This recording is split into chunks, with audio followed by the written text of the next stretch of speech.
Le lancement d'un projet de promotion logistique répond à un impératif de localisation.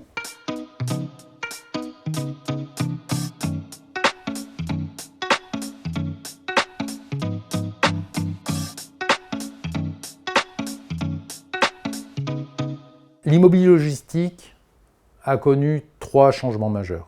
Le premier, il est d'ordre géographique. Pendant 20-25 années, la grande majorité des développements logistiques s'est localisée le long d'un axe. Lille, Paris, Lyon, Marseille. C'est ce qu'on a appelé la dorsale logistique. À la faveur de l'attractivité des métropoles régionales, les opérations ont migré vers l'ouest du territoire et constituent aujourd'hui la dorsale atlantique. Le deuxième changement, c'est celui de la taille des programmes. Il y a eu un bouleversement considérable qui a été l'avènement du e-commerce. Le e-commerce a entraîné une augmentation considérable de la taille des programmes et de la hauteur des bâtiments. Des bâtiments toujours plus grands, des bâtiments toujours plus hauts, de 80 000, 100 000, voire 120 000 mètres carrés. Gardons en tête qu'il y a une trentaine d'années, 18 000 mètres carrés d'entrepôt, c'était un bâtiment de taille respectable. Et on peut imaginer que dans les années qui viennent, la taille des entrepôts ira plutôt en réduisant, phénomène qui est d'ailleurs à rapprocher de la régionalisation dont on parlait juste avant. Le troisième changement est celui de la contrainte environnementale. Aujourd'hui, toutes les opérations logistiques font l'objet d'une certification. Nous certifions nos bâtiments selon le référentiel BREEAM, mais nous procédons à une double certification sur l'environnement du bâtiment à l'intérieur de la parcelle, qui est la certification Biodiversity.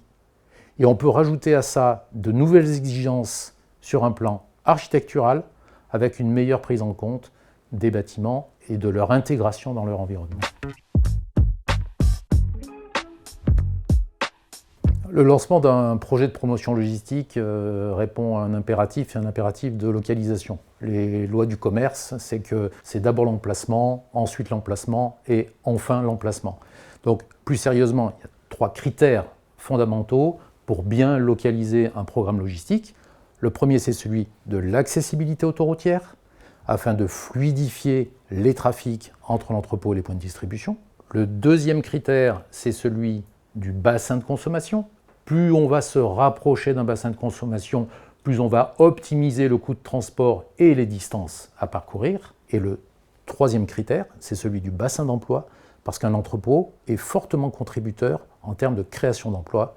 Et les 3 conditions sont absolument à réunir pour assurer le succès d'une opération logistique.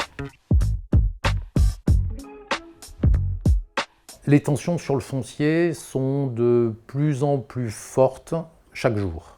Les élus avec lesquels nous sommes en contact au quotidien sont face à des choix qui sont des choix très difficiles. Comment dois-je arbitrer le foncier ? Mon foncier disponible, dois-je l'affecter à du développement économique, donc de la logistique ? Dois-je l'affecter à du logement ?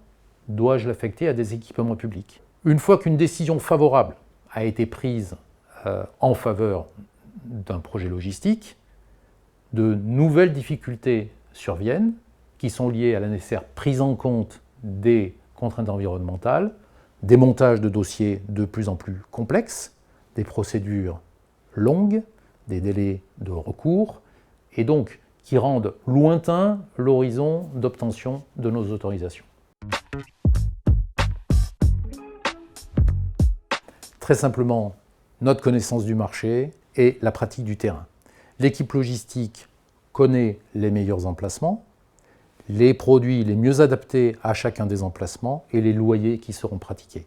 Et elle met au service de l'équipe investissement cette connaissance du terrain, du marché, des emplacements, afin d'y développer les meilleures opérations logistiques.